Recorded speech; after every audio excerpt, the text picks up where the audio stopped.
Sandra Ceballos y Cristian Arcos ya están de regreso con más actualidad y las noticias de hoy en Ciudadano ADN. Lo adelantamos en este Ciudadano ADN día lunes 29 de enero. A partir de hoy entra en vigencia la Ley de Conciliación de la Vida Personal, Familiar y Laboral. Estamos hablando de 1.858.745 personas cuidadoras que van a poder acceder a un feriado legal preferente, además de alrededor de 363.000 personas que van a poder acceder a trabajo híbrido y así una serie de beneficios que va a permitir mejor calidad de vida, podríamos decir, para muchos y muchas trabajadoras y sus familias. Y si bien nuestro ADN Te Escucha entró en receso a partir de esta semana, uno de nuestros panelistas ha sido robado de ese espacio y traído al Ciudadano ADN porque es especialista en materia laboral y está con nosotros desde Concepción, conectado a esta hora de la tarde. Abogado, socio del Grupo Defensa, Matías Espinosa. ¿Cómo estás? Bienvenido. Hola, Matías. Buen día. Muy buenos días a ambos. Muchas gracias por el préstamo de ADN Te Escucha. Y siempre estar contenta con ustedes en la radio. Sí, pues sí, ADN somos una familia, entonces nos jugamos a las cambiaditas a veces. Oye, Matías, la relevancia de que entre en vigencia esta ley que finalmente se aprobó en diciembre del año pasado, que fue bastante unánime después de harta discusión, pero que se supone persigue, y me imagino de alguna manera en complemento con la ley de las 40 horas, mejorar la calidad de vida de los trabajadores y trabajadoras en Chile. Efectivamente, todas estas normas buscan justamente mejorar la calidad de vida de los trabajadores y las trabajadoras del país. Y esta norma en particular toca un aspecto que es muy relevante y que es justamente conciliar la vida laboral, personal y familiar. Que en algún momento de nuestra historia, cuando se legislaba, solamente se pensaba en un tema laboral, pero dejando fuera un aspecto muy relevante como es también conciliar esta vida laboral con la vida familiar de los trabajadores. Cuando hablamos de esa vida laboral, obviamente hablamos de poder facilitar que el trabajo se pueda realizar, por ejemplo, de manera híbrida o que pueda aparecer el teletrabajo en uno de los aspectos que otorga esta ley. Eso es algo que podríamos decir debemos, entre comillas, agradecer a la pandemia, porque da la sensación de que antes le teníamos harta aprehensión al tema del teletrabajo particularmente, ¿no? Sí, efectivamente, uno antes de la pandemia era muy raro conocer a algún trabajador que prestara servicios de manera remota. Con la llegada de la pandemia, claro, se instaló más por obligación que por gusto de los empleadores el tema del trabajo remoto, porque en definitiva estaban impedidos de prestar servicios en forma presencial.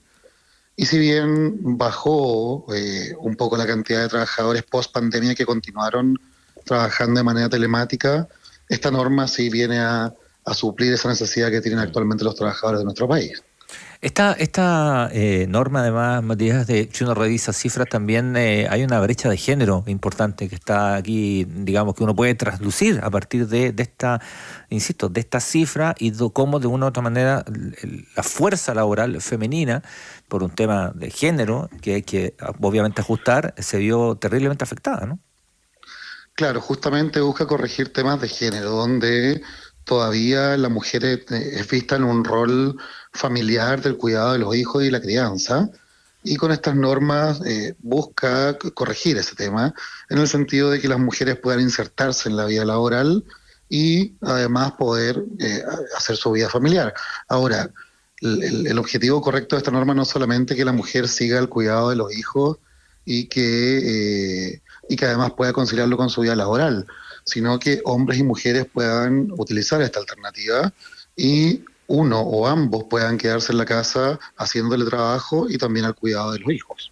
Claro, pero de alguna manera también lo ha destacado la ministra, pretende potenciar el trabajo femenino pensando en que muchas de las cuidadoras o la gran mayoría suelen ser mujeres y de ahí van a tener la oportunidad tal vez de trabajar desde la casa, mujeres que hoy día no están trabajando o debieron abandonar su trabajo en algún momento también de la pandemia para quedarse precisamente con niños y niñas en edad preescolar sobre todo, o con personas que tienen situación de discapacidad, ¿no? O con algún niño o niña que tenga algún tipo de enfermedad. Sí, efectivamente a esas mujeres trabajadoras o que tuvieron que dejar algún trabajo les va a favorecer enormemente, pero también es muy importante que los hombres puedan tomar esta alternativa y también quedarse en sus casas teletrabajando y aportando también a la vida familiar. No, por supuesto Claro. que sí, pero nos referimos a que hay una posibilidad de mujeres que antes no la tenían y tenían que quedarse en la casa nomás sin opción de salir a buscar trabajo porque tenían que quedarse en la casa y ahora lo van a poder hacer y en porcentaje son muchas más ellas y ellos. Matías, pero además contemos cuáles son las personas que efectivamente van a poder acceder a este teletrabajo o al trabajo híbrido. ¿Cuál es como el requisito, entre comillas, para poder acceder a ello? Bueno, tiene varios presupuestos esta norma, los más relevantes o los que más generan impacto, son justamente la posibilidad de trabajadoras y trabajadores de solicitar teletrabajo, sea total o parcialmente, y esto va a aplicar a personas que tengan a su cuidado no remunerado, por cierto, niños o niñas menores de 14 años y personas con discapacidad severa o moderada. Ese es uno de los pilares fundamentales de esta norma, sin perjuicio de que hay más. Por ejemplo, la posibilidad de que el feriado, las vacaciones, se concedan en forma preferente durante el periodo de vacaciones definidas por el Ministerio de Educación.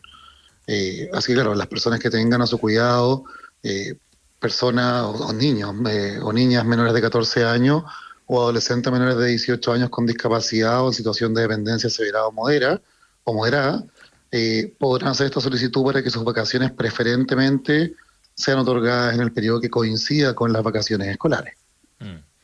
¿Y este cambio qué significa para el empleador, para los empleadores, Matías? ¿Qué visión, digamos, qué paradigma se puede tratar a cambiar? ¿Y qué es lo que ellos deberían solicitarle a la persona para que se acredite, digamos, esta situación?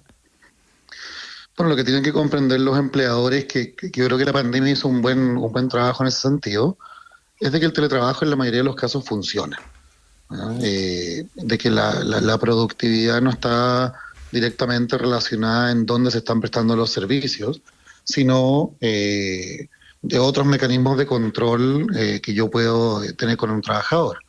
Ahora, en cuanto a qué necesito para poder acreditar, por ejemplo, la situación de tener a mi cargo un niño o una niña menor de 14 años, va a bastar con el certificado de nacimiento o con la resolución judicial de un tribunal que otorga el cuidado personal de este niño o de esta niña. Y respecto de las situaciones, de las personas en situación de discapacidad severa o moderada, se va a solicitar la inscripción actualizada en el Registro Nacional de Discapacidad o su registro de cuidador de una persona en situación de dependencia moderada o severa. Aquí, Matías, cuando hablamos de esta posibilidad de trabajo híbrido, de teletrabajo, de acceder a los distintos beneficios que otorga la Ley de Conciliación de la Vida Personal, Familiar y Laboral, hay que llegar a un acuerdo con el empleador, imaginamos, ¿no? ¿Cómo se hace esta gestión a través de recursos humanos, de los sindicatos? ¿Cómo o directamente con quien te contrata, con tu jefe directo? ¿Cómo se hace el procedimiento? Claro, y va a depender más que nada de la estructura de la organización de la empresa. Hay empresas muy chiquititas que puede ser el empleador y un trabajador donde voy a tener que negociar o conversar directamente con el dueño, con el jefe.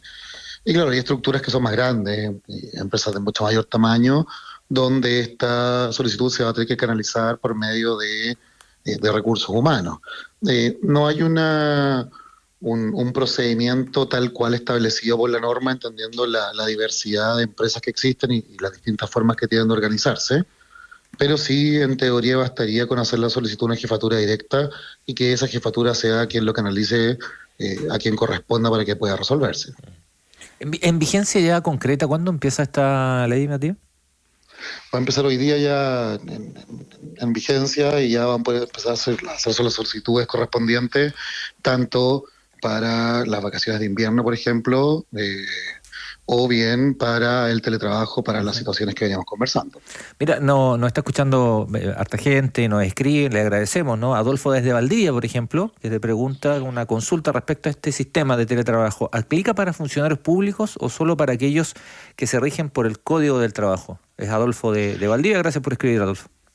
Es una muy buena pregunta. Originalmente esto fue concebido solamente para aquellos trabajadores que están regidos por el Código del Trabajo. Sin perjuicio de lo anterior, existe un interés alto de parte del sector público de que se realice una modificación legal que justamente incluya a los trabajadores del sector público, a los trabajadores de las municipalidades. Así que vamos a ver cómo avanza eso. Sí, pues es verdad, así como cuando se legisló, digamos, a propósito de la ley de las 40 horas y dijeron, bueno, y después nos vamos a hacer cargo del artículo 22, que es algo que al parecer empieza a verse en marzo próximo. Me parece que aquí pasa un poco lo mismo, ¿no? Que primero se determinaba a todos los trabajadores que dependían del Código del Trabajo y después venía el tema del funcionario público, que tienen los mismos derechos, ¿no? Básicamente cualquier trabajador, y ojalá pudieran también optar por las facilidades de alguna manera, porque estamos hablando de una ley de conciliación de la vida personal, familiar y laboral, ojalá de todos los trabajadores de Chile. Claro. Exactamente. Estamos conversando con Matías Espinosa, abogado, socio del Grupo Defensa, especialista también en materias laborales. Matías, ¿y estos acuerdos que hacemos con los empleadores para poder acceder a algunos de los beneficios de esta ley, de alguna manera puede ir mutando? ¿La podemos modificar? Estoy pensando en que las situaciones cambian además. Por ejemplo, si hay un trabajo híbrido, por ejemplo, y hay una persona que es cuidadora, y a lo mejor a quien cuidamos tiene una enfermedad degenerativa, a lo mejor va siendo más dependiente con el paso del tiempo. O al revés, un niño que va creciendo y en su etapa preescolar a lo mejor es más dependiente que cuando ya no lo es, y obviamente va a necesitar menos tiempo. ¿Eso se puede ir ajustando, acomodando? ¿Cómo se hace? Sí, efectivamente, en derecho del trabajo, por regla general, hay una flexibilidad, en el sentido de que como las situaciones pueden ir cambiando, también los acuerdos pueden ir modificándose. En ese sentido, no hay ningún problema con que esta persona trabajadora pueda hacer una nueva solicitud si es que efectivamente las circunstancias han cambiado. Y además existe la posibilidad de que se dé un aviso con anticipación mínima de 30 días para poder realizar estas modificaciones. Inclusive, si el trabajador decidiera que quiere volver unilateralmente a las condiciones que estaban pactadas originalmente, es decir, que por regla general va a ser el trabajo presencial, también puede realizar esta solicitud con una anticipación de 30 días y con eso va a tener la obligación el empleador de retornar a este trabajador a las condiciones que se pactaron originalmente. Mire, Matías, aquí nos pregunta Esther, ¿qué era eso de lo que mencionábamos de las vacaciones que podían ser preferentes o preferentes del feriado legal? Es una muy buena pregunta. De hecho, en medios en general ha causado un poco más de bulla el tema del teletrabajo que el tema de las vacaciones, pero creo que igual es relevante. Parece que los trabajadores también están muy interesados en eso. Lo que pasa es que un trabajador, por regla general, un trabajador normal, sin ninguna situación anexa, tiene que pedir las vacaciones con 30 días de anticipación. Ajá. Y por regla general el empleador tiene que concedérsela, salvo algunas situaciones en particulares. Por ejemplo, para las empresas que tengan más de 5 trabajadores, si son muchas personas las que están pidiendo las vacaciones al mismo tiempo, el empleador puede negarlas en la medida que no pueda mantener 4/5 del personal trabajando. Ahora, si se diera esa situación, los padres y las madres trabajadoras o las personas que tengan a su cuidado un niño menor de 14, una niña menor de 14 años, pueden solicitar justamente que sus vacaciones sean consideradas preferentemente por sobre otros trabajadores, claro, en el periodo que coincida con las vacaciones escolares, las vacaciones que son decretadas por el Ministerio de Educación. Mira, otra pregunta que me parece bien interesante aquí surge a partir del teletrabajo o trabajo híbrido. Nos dicen, ¿son los empleadores los que deben dar las condiciones e implementos para que uno realice el teletrabajo? Sí, efectivamente, y esto hablando en términos generales, los empleadores siempre van a tener que hacerse cargo de todos los medios necesarios para que el trabajador desarrolle sus funciones. No puede significar un costo mayor para el trabajador el tener que laborar, el tener que trabajar, porque es justamente el empleador quien le asigna o le entrega un trabajo a este trabajador, y tendrá que ser este empleador quien proporcione los medios necesarios. Desde Coquimbo también nos escribe César, dice, ¿y hay alguna solución o propuesta para los trabajadores que tienen contratos por faena? Lo que pasa es que va a depender, ¿no? La nueva norma no distingue del tipo de contrato que tenga un trabajador, pero generalmente los contratos por faena, por obra faena, están muy asociados a la minería, a la construcción y en general a funciones que deben prestarse en forma presencial, que por ahí sí podría haber un problema, toda vez que se excluye de esta norma las funciones que por razones obvias no puedan prestarse en forma telemática, sea total o en forma híbrida. Así que más que el tipo de contrato que tenga el trabajador, un plazo fijo, un indefinido o un contrato por obra faena, depende más de la función propia que vaya a desarrollar el trabajador. Claro, y que se den las condiciones. La naturaleza del trabajo mismo, ¿no? De la pega misma. Claro. Y que de alguna manera tenga las condiciones para poder realizar ese trabajo, porque si... Sí, lo interesante además, Matías, es que tenga esta elasticidad, ¿no? que tú estabas comentando respecto a que, claro, sí, pues hay un montón de situaciones que la norma te puede más o menos estructurar, pero claro, hay espacios, digamos, que tienen que ver con situaciones extremadamente particulares. Claro, o sea, el caso a caso, con una norma siempre va a ser imposible de resolver. Exacto. Y hay situaciones que van a quedar absolutamente fuera de esta norma, de la posibilidad, por ejemplo, de acceder al trabajo remoto, como por ejemplo, que es muy clásico, los guardias de seguridad. Claro. Todos podríamos entender de que es absolutamente imposible que esa persona desarrolle sus funciones de manera telemática. Claro, obvio. Ahí por eso debemos aplicar criterio, me imagino, ¿no? Que es lo que siempre decimos, a veces nos cuesta tanto tener en este país. Última pregunta, a ver si alcanzamos a hacernos preguntas. Miguel dice que él tiene teletrabajo y tiene una hija de 10 años, si solo puede, o sea, y necesita solo un día para teletrabajar, si eso puede acogerse a esta ley. Sí, efectivamente, lo que tiene que hacer un trabajador que desea acceder a este beneficio es hacer una propuesta al empleador. Una propuesta de cómo se va a desarrollar este trabajo, qué jornada se propone que sea remota y cuál sea presencial, o que sea completamente remota, si lo estima el trabajador.